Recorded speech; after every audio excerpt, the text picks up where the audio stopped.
I think that personalization plus, that's kind of the way that I think about it, is like you could hit it with a personalized statement to start with, but then say something about it, about how it relates to them, your audience, how it could relate to your business. And I think that that's what makes the difference, where it doesn't have to be all business as a lot of people think. I think that's what kept a lot of people from LinkedIn.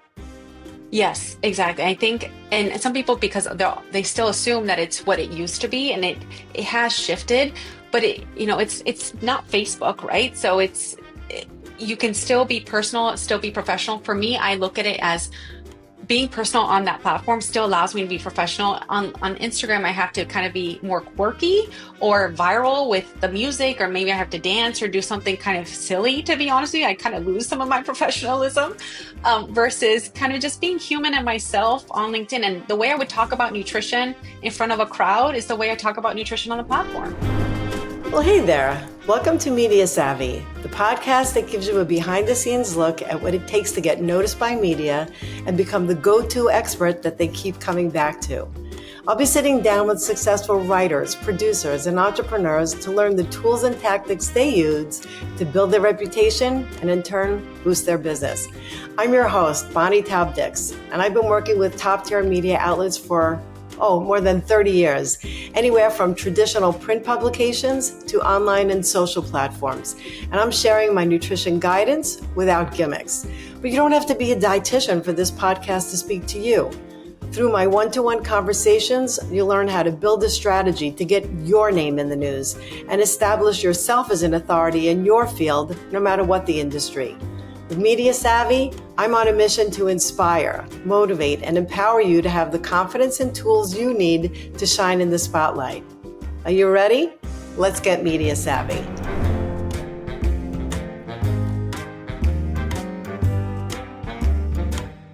Welcome back to Media Savvy Podcast. I'm your host, Taub-Dix, and I'll bet today's episode is something that you've thought about for a long time, but haven't really done anything about. And let's be honest, we'll start with this.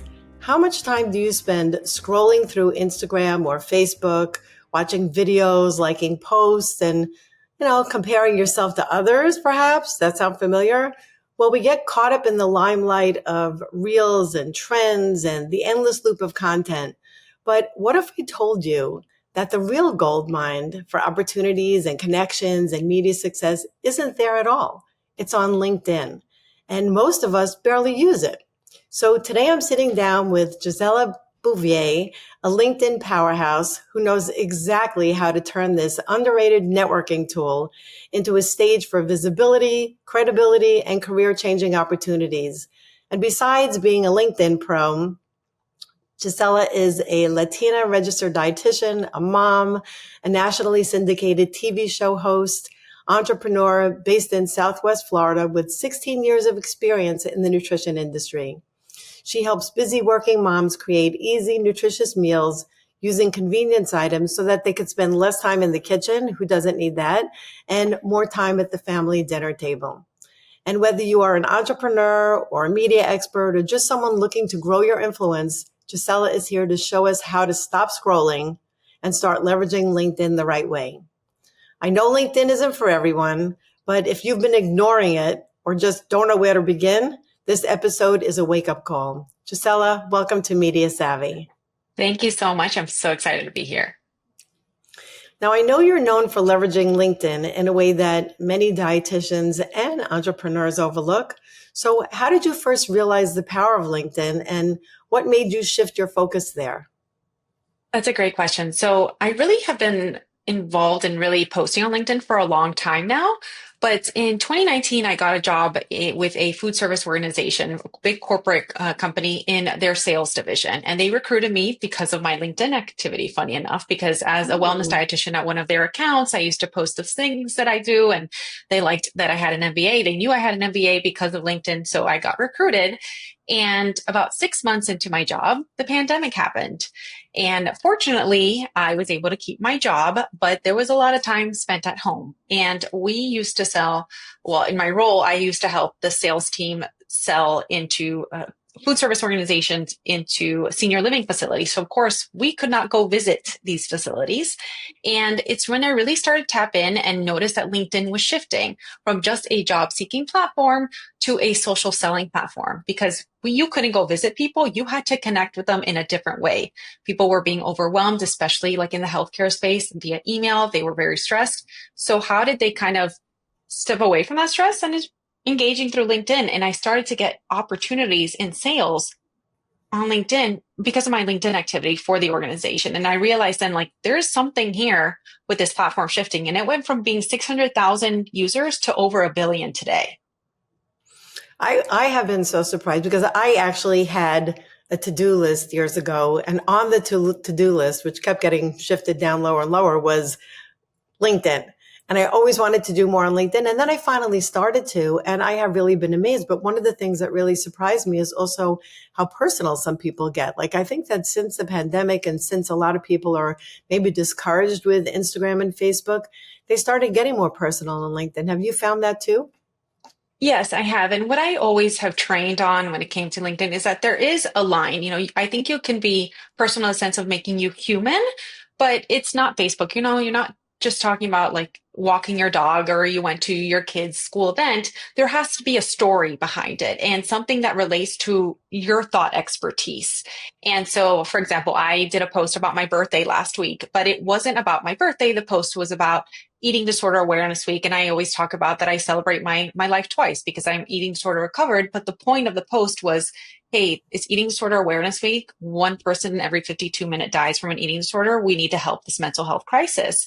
And so you can get personal, but it's about what is the message behind and serving your audience. And I think that's where the disconnect sometimes is for some people. Yeah, I think that sometimes is a little, TMI, but I actually did see your post and I found it to be very captivating. And I think that's something that's also happening with LinkedIn, or something that our listeners should be aware of, is that it is very text heavy, or you could have a lot of text content, which to me seems perfect for those people. I know that when I counsel, especially RDs, a lot of them are intimidated by the social media that's on Facebook and on Instagram, where they always have to show their face and dance and point and do recipes. And if you don't like to do that stuff, maybe LinkedIn is the perfect place for you, right? Yeah, absolutely. I love doing just word text type of posts because they're easy to do and it's storytelling. And the whole thing about LinkedIn is that it's got to be easy to read. So you still want that at that sixth grade level, but you want to be professional. So you're basically writing, but you're adding white spaces in between each line or so that people are able to skim through it and still see what you're talking about, still engage. And it also gives you the pauses for the people to want to keep reading it. And for me, a simple post as to, hey, offering veggies with seed oil containing dressings is better than not offering veggies at all. That's it. That's the post. And it went viral. Like something so simple like that can really captivate an audience, as opposed to trying to post it on Instagram, because you need to find the trending audio and the right lighting and the text. And it's just so much more complex, as opposed to, this is my simple message and I'm here to deliver it as a dietitian and a nutrition expert. I also love that you say leave some white spaces for pauses. And I think that that is very often what happens, is that people write a post and it's just like an encyclopedia, instead of giving small bites so that it is, to use dietitian speak, more digestible. But I think that makes a difference. What do you think about emojis on LinkedIn? So I've been asked that question before. I think that if it makes sense in the context, to absolutely use it. So example, my post today I'm talking about, you can still have convenient produce, like things that are pre-chopped for you or pre-made, like easy to take with you. And I use some emojis in terms of like produce, just because it added to it. So I wouldn't just go overboard. It shouldn't be emoji heavy, just to kind of emphasize your point. Yeah, I agree. I agree with you. I do love emojis on LinkedIn too. I love emojis in general, but I think sometimes Yes. it just adds a little bit of personality, just a little bit Yes. of flavor, Yes. so to speak. And flavor. Yes. Yes, exactly. So what do you think makes LinkedIn such a gold mine, especially for professionals that are looking to build their business or build their media presence? So for me, I look at LinkedIn. I've been an entrepreneur now for 9 years, and it's the first time that I am 100% solo, not depending on other income. And I did it because of LinkedIn. And the difference between LinkedIn and other social platforms is that you're really able to connect with those key stakeholders that are going to be the decision makers if you're going to make money with that company, that brand, that job or not. And through email, if you're pitching, they don't get to see who you are. They don't get to see your work. You can send as many emails as you want, but they don't get to see your face and your personality. And on another social platform like TikTok or Instagram, they may have an account, but it's private and it's more for personal use. LinkedIn is their personal professional use. And so when you're connecting with them, and even if they're not engaging with your content, they're seeing you, they're seeing the content that you post. You are in front of them in a different light and really being able to be a thought leader in your space. Yes, yes. I totally agree with that. And, as with other social media platforms, since we always compare this to Instagram, Facebook, etc., in LinkedIn, you also have a bio. And your profile is sort of like an online elevator pitch. So they get to see that too. In addition to seeing you, if they want to click and learn more about you, they could see their bio. So could you share with us like what some of the key elements are in a LinkedIn bio? Basically, also what to make sure you put in and what to probably leave out. And the other thing I heard about is that you can do a link in bio, that you actually could put a link in your LinkedIn bio. And I think that came out last year. So could you just tell us whether that's true or not? Yes, absolutely. So first of all, LinkedIn, as soon as somebody comes to your page, you want to make sure you have a nice banner and your headshot, right? The first glance. And then that bio you're mentioning. So you have that headline, plus you have an about section. So it's like you have a mini bio and then a full bio. You want that mini bio to really give it, so some of those keywords, digestible words, like what are you? Are you a dietitian, media spokesperson? You help busy working moms do XYZ. What is it that you do that's really easy to read for somebody to understand who you are right off the bat? And then that about section really is a little bit more up to the story. It should be in first person. Long are the days we're using third person tense. It's not your resume anymore. It's a hi, how are you handshake type of thing. And same thing, you want white spacing. And I always like to include a call to action, like want to learn how I can support your business in with corporate wellness or, food or something like that. Let's connect, right? So that call to action is really important while adding to the story. You don't have to give too much about where you started your career and where you're at now. Maybe you give it as a summary, but don't add every step in between. You just want it to be human and still drive in home what you do. I think that's so funny. Like, could you imagine going for a job interview, handing someone your resume and then saying, hey, let's connect. Tell me about yourself. Like, no, you would never do that. Yet it's so welcoming. So now we could do it on social media. We certainly could do things like that. Exactly.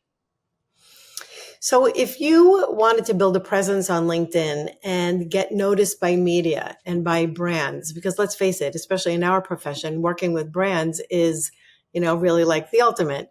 But you don't want to feel like you're constantly self-promoting and bragging. How do you think we should go about doing that? What's some advice you have for our listeners? So it's definitely not about sharing your wins. It's more showcasing how you're bringing value to your audience and to your brand partner. So when I am showcasing, let's say, a segment that I did with a brand partner, I talk about what I did. First of all, their value, right? Their nutritional value, or why I feel like a Hispanic family should incorporate into their cuisine, things like that. Like I want to bring that value to my audience and to my clients. And also always making sure that it aligns with your with your self-brand messaging. And again, you're not saying like, oh, this is what I did, I'm so great. It's more so like, I did this because it serves XYZ. And I think that's the difference, right? For me, it's a big value add that I present to my clients when I'm like, okay, not only am I going to do the segment, I will post it on my social channels. And they're like, oh, you will? I'm like, yeah, even LinkedIn. And some brands haven't even thought about sharing content on LinkedIn. And they actually love that because my reach, sometimes it's far greater. Well, most of the time, far greater on LinkedIn than it is on Instagram. And so that's a value where you're not self-promoting, you're more showcasing a value add to your client. I think you just pointed out something that really is a good, we could just call it activity for someone to do. And I do this lots of times is I would post something on Instagram and then post on LinkedIn. And I like to compare what the differences are. And I'm just like you said, I'm so surprised sometimes to see the impressions on LinkedIn. And I'm not really looking for likes the way that, we used to look on Instagram for likes. It's not that kind of thing. But when I see the impressions, when I see the comments, when I see comments coming from people that I don't even know, I find that to be so inspiring and really very interesting in comparison to other social platforms. Agreed, agreed. And it can be the simplest message. And again, if it's serving your customer, that's all that matters. And it's just going to bring value to them. Yeah. So in just continuing along with growing your media presence, if you wanted to get in touch with journalists, editors, PR reps, how do you find them on LinkedIn? Like, how do you suggest researching people? And do you recommend sending them messages? Like, how would you get in touch with them? So great question. So first of all, LinkedIn is probably the best SEO optimized social media platform that a lot of people don't realize. So if I'm going to Google health editor at, I don't know, Women's Wellness Magazine, very likely their LinkedIn, as long as their LinkedIn is updated, link will show up on your Google search. If not, what you can do is LinkedIn has this great feature, whether you have the free version or paid version. But when you go to a company's page, let's say, Gisela's products, and I go to the page, not only do I see the about section and I see their post section, there's a people section there. And there you can actually dwindle down to where they live, what they do. So a lot of times I'll look at like marketing or PR to see who's potentially I can connect with. And I don't cold message them. What I'll do is send a connection request, add a note saying, hi, I'm Gisela Bouvier. I'm a Latina dietitian. I see we both work in the food industry. Always looking to expand my network. Please accept my invitation to connect. So, or we have so and so many people in common, or I saw that you liked my post on XYZ. Let's connect, right? So that's how you really start to build your network very strategically, and you're selling yourself in a very subtle way. I don't go and cold message them and then say, okay, now let's work together. But maybe, next time they post, I'm engaging, or I'm seeing if they're viewing my profile, or they engage with my content. And then when I go to email them, I say, hey, we're connected on LinkedIn. That automatically gives you one step higher than somebody else. And or they're like, oh, I don't remember this person, they'll look you up type of thing. So that's how you start to kind of really build your network strategically and also be present and build rapport in front of somebody that you want to work with. And, just like on other platforms, I think also engaging, you've used the word engage so many times, and it's really, I think the most important thing is to write comments on people's posts, even if it's someone that you don't know. And they then could get to know you, especially if you write something that is thought provoking. And I know that even for the reporters or writers that feature me in stories, I will always mention them on LinkedIn because it's important for them to see that I'm also promoting their name further besides just that, oh, thank you for quoting me in a story. Absolutely. And that's really important because that means that you care about your audience, you care about the person that you've worked with, and it just builds a different kind of business relationship. And I think that sometimes we miss the mark on that because on other platforms, it's all about like, how do I grow versus how am I a better partner to my audience on LinkedIn? And that's what I love about it. And commenting is extremely important. Let's say you like a brand features a new product, you being able to engage with that post is important because let's say 80 people have liked it and you comment and say something meaningful versus just like beyond congrats or love this. You want to say something where you really stand out. 80 people that liked it, it'll notify them, Gisela Bouvier has also commented on a post you liked. And there you're really building familiarity of your brand. And I think that a lot of times people miss that or people get very like, well, I don't know what to say. I don't know what to comment. Just do it. Like nothing's going to hold you back. You are building awareness of you. And I think that's so important to make note of. Right. And here's where, although I love emojis, here's where an emoji doesn't cut it. I wouldn't just put if someone has a new job, just to put a little thumbs up. I think saying something in words is something that is so much more important than just an emoji. Don't you agree? Absolutely. Yes, absolutely. And even like, let's say somebody, you're looking at the comments of a certain post, you can then look at those comments and say, okay, you know what? This is somebody who's actually somebody I'd love to connect with. Maybe I go and like on their comment and comment on their comment because they said something thought provoking. And that's how you're really like adding the layers to your network. Also something that I find to be so fascinating is that sometimes I'll be looking at someone's post and see a comment there from someone that I know, and I might comment on their comment more than commenting on the post that's written there, but comment on the comment because I know them.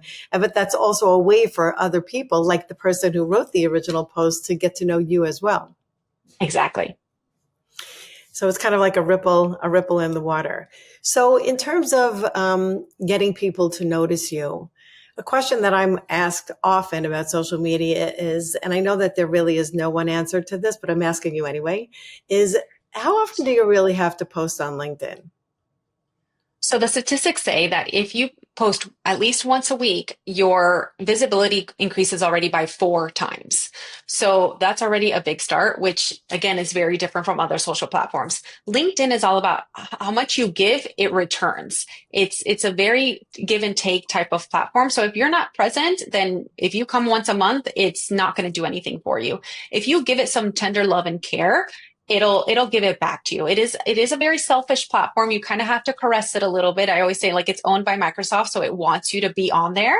But yesterday I was doing a tutorial with another dietitian, and she was like, how often are you on LinkedIn? I'm like, I'm on LinkedIn way more than I am on other social platforms because I know the value that it brings. And so I'm on there, I'm checking my network, and I'm saying, okay, my newsfeed, who can I engage with? What's important? All right, brands that I've been in talks to or that I want to work with, let me check to see potential connections I can make. I'm constantly looking at my connection requests and the ones I'm sending. So really about giving it that love.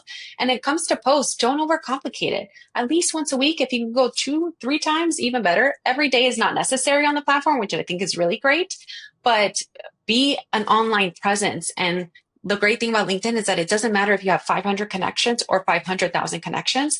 If you have created a thought-provoking post, unlike any other, it will push you in the algorithm. If somebody's commenting, you're commenting and liking it back. And that's really important because you're serving your audience, and it will continue to push it. A lot of times when I'm posting content for a brand across all my platforms, LinkedIn will be, it'll be 3 weeks and it's still getting engagement because it'll keep you in the algorithm. The other ones kind of die out a few days later. So And yeah, just you're that's right. the value.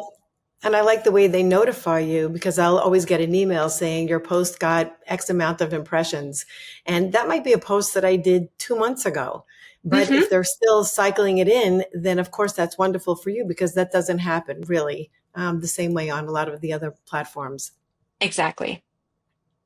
So question. So lots of times I receive messages that say 10 people viewed your profile today. And the only way I think to see who those 10 people are is to have LinkedIn Premium. So does it pay for someone to pay for that feature? Or, what do you think about that? LinkedIn Premium for me is a must, and I'll explain why. More and more, the free version is getting more limitations. So they did add where you can add the link underneath your headline. That used to be only a premium version. So they did bring that to the free version, which is great, kind of like that link in bio that you mentioned. But things like being able to view who's viewed your profile, that's limited. Also, sending a connection request with a note. The free version, you're limited to 5 personalized a month, which is very limiting. Premium, it's unlimited how many people you can connect with. And adding that personalized note is really important because it builds rapport. You're not just cold, trying to connect with somebody. And then also being able to connect with those third level connections, you have way more access as a premium account versus the free version. So for me, it's $600 in the year plus tax, but it's well worth the marketing costs because you're not going to get in front of anybody the way you are on LinkedIn. I think that that's one of those expenses where if you're using it, and that's the important part, it's not just to spend it so that you could see who's been viewing your profile, but if you're actually using the platform and connecting with people and making genuine, authentic connections there. And of course, if it's helping to build your business, I think that that is one of those expenses that is really worth it. And another feature that is on the free version is their newsletters. And they have a lot of features actually that are kind of interesting. There's newsletters, there's videos, there's polls. You could write articles. What do you think about those features? Because I was really surprised that when I started a newsletter on LinkedIn, that it grew so quickly, much faster than the other newsletters that I have, because I have two newsletters. One is for the general public. It's called Better Than Dieting. And the other one is for my media training people. It's at BTD media trainers, or media makers rather. But I think that the LinkedIn newsletter really it had some incredible growth. What do you think about that? So I love these features. You love newsletters. I love the articles feature, because what it does is that by using those features on LinkedIn, it will notify your entire network that you've used it. So Gisela Bouvier has written a new article. Check it out here. It doesn't do that with posts, but it'll do it specifically for these features because, again, LinkedIn wants you to stay on its platform. So if you're creating a newsletter there, it's very happy. The platform is like, wow, you're building your network even further here. You're serving your audience here, as opposed to linking out to your newsletter. LinkedIn articles for me are my version of blogging because I'm not at a blog status yet. And for me, it's way easier to write something on LinkedIn. It notifies my entire network. I also create a post about it and I have great engagement each time. So Bonnie, maybe vary that is that because it notifies your entire network that you've written this newsletter, is that the engagement is so high. And I think people should be utilizing these features more often. Another RD that I know does like a weekly poll and she gets great engagement on it. And it's just a fun way to interact and get people to engage with your content. Which is very different than polls on Instagram stories, where it's a 24-hour thing. People answer, done. A poll on LinkedIn could be shown over and over and over again. And it's funny because when I first started my newsletter on LinkedIn, I didn't know that they notify so many people that your newsletter went out. So I sent out my first newsletter and then my son called me and said, Mom, you're starting newsletters on LinkedIn, so you never know who's seeing them. Just Yep, a exactly. word of caution just in case. But what's really a good thing is that a lot more people see it than you think. So, Yeah. you mentioned something before about your birthday post, and that was something that I really wanted to bring up in terms of letting your personality shine through. Without maybe giving too much information about you. But I think that so many people are so, that their thoughts about LinkedIn is that it is so business oriented that you really have to have very factual posts. But that's not the case. I think storytelling has a lot to do with this. So could you just shine a little bit of light on that? Yes, absolutely. And I want to reiterate that professionalism doesn't mean that you're not human. And humanizing yourself needs to be, what you do first. And because reality is that when we are connecting for a job interview or with people, we are still getting to know them. And it's not just like, I'm a dietitian. This is what I do. We can't be robotic. And I think allowing yourself to be a little bit more human, I'm never going to disclose all my traumas and the things that made my eating disorder happen. But I'm going to say, hey, I've been through this, but you know what? I'm recovered and I'm here to advocate for those who need it. And that is, you have to kind of tug on people's emotions. And you only do that by humanizing yourself.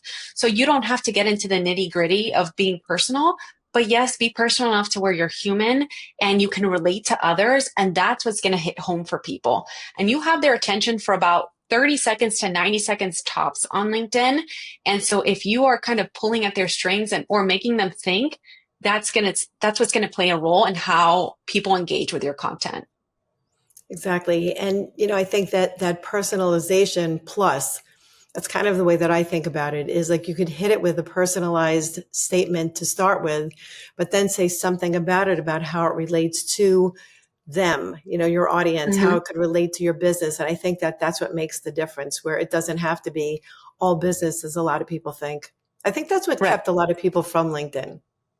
Yes, exactly. I think, and some people, because they still assume that it's what it used to be, and it has shifted, but it's not Facebook, right? So you can still be personal, still be professional. For me, I look at it as being personal on that platform still allows me to be professional. On Instagram, I have to kind of be more quirky or viral with the music, or maybe I have to dance or do something kind of silly, to be honest with you. I kind of lose some of my professionalism, versus kind of just being human and myself on LinkedIn. And the way I would talk about nutrition in front of a crowd is the way I talk about nutrition on the platform. Right, right. You said something that reminds me of something, and I just wanted to remember what you just said something so funny. Um, Well, anyway, I'll have to get back to that. But I had two questions to ask you. I always end my show with the same two questions, and I'd love to hear your take on this. So, one is, if you had a chance to send a message to your younger self, what would that be? That for me is you're going to make it. You don't know what it's going to look like as far as being able to grow your business and do what you want with it and be this Latina media dietitian in serving both English speaking and Spanish speaking markets. You're going to make it, and the path is going to be totally unconventional, but it's going to be amazing. So, and you're going to find a niche that you didn't know you had. LinkedIn. There you go. There you go. Who would think? And years ago, it didn't even exist. And then it really morphed and went through so many changes. So absolutely. And another question is, what piece of realistic advice would you give to someone who hasn't even touched their LinkedIn in years? They don't know where to start. They don't know what to say. And they're really not that familiar with the platform. Hopefully, after this conversation, they will become more familiar with the platform. But what kind of advice would you give them? So I would say first look at the blank slate. Like what can you do so that when people first come to see you, you have some kind of presence, your photo, your banner, your headline. Those are the three key aspects. And then talk about yourself as far as your about section. Once you're comfortable enough, get in there, play with it, engage. You know, there are a lot of layers to LinkedIn. There's a lot of the back end stuff. You know, you can always contact me and I'm happy to support, but it's all about starting with what it looks like. Start there and engage. And then from there, because there's a whole science behind posting and the clickbait and the white spacing and the hashtags, but don't let that stop you. Start with who you are, your photo, and then engaging on the platform. And speaking of where to find you, where can people find you on LinkedIn or otherwise? So Gisela Bouvier, I think I'm the only one on LinkedIn so far with that name, Gisela Bouvier, Bouvier. And on Instagram, I'm nourish.congisela. Okay. And I actually remember the question that I wanted to ask you or your thoughts about it. So another feature that LinkedIn has is that they have a lot of groups that you could join, whether it is media professionals. For me, I'm also interested in food labeling. There are just so many different groups that you could join. So can you speak to that and the importance of it? Absolutely. So definitely join the groups. It depends on what groups you're in, where there may be more activity than others, but it's a great way to showcase who you are, kind of also be able to promote your services. Or if somebody is talking about an event, you find out about that event. Maybe there's a newsletter attached to it as well. So join those groups. It will vary as far as the engagement or how much activity there is. But the only way to find out is by joining them and seeing how it goes. But it's a great way to build network. It's much smaller as opposed to full LinkedIn. So it could help you as far as building rapport with others. And the other thing I wanted to ask is, of course, I have so many questions to ask you, but what about reviews or testimonials? I know that some people have written them for me. I've never asked for that. Is it the kind of thing that you should be asking people to write? Is that the kind of thing that, you might want to volunteer to write that for somebody else? What do you think about that? So on LinkedIn itself, like the recommendations? Recommendations, yes. Yeah. So you can definitely do them. I feel like they're not as popular as they used to be, but I think they still help, especially if you are job seeking or trying to shift your career, asking people, and it is based on the skills that you have posted on your profile. So that's important because people kind of have to support that skill.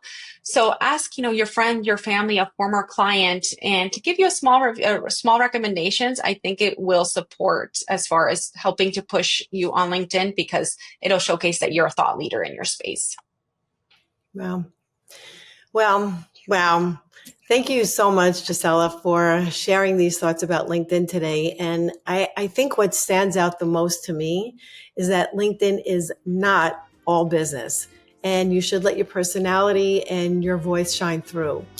And you could find the details all about where you could find Gisela in the show notes. And if you'd like to reach out to me, of course, and no one could hide these days, I'm at BTD Media on Instagram. I'm my name, Bonnie Taub-Dix on LinkedIn. And please DM me if you have any questions or if there's any comments you'd like to add about this show. So I'd love to hear from you. Let me know that you like the show. You know how much I love your reviews. Thanks so much for tuning in, and I hope you're subscribed. And until next time, you are looking mighty media savvy today. So thanks for joining us.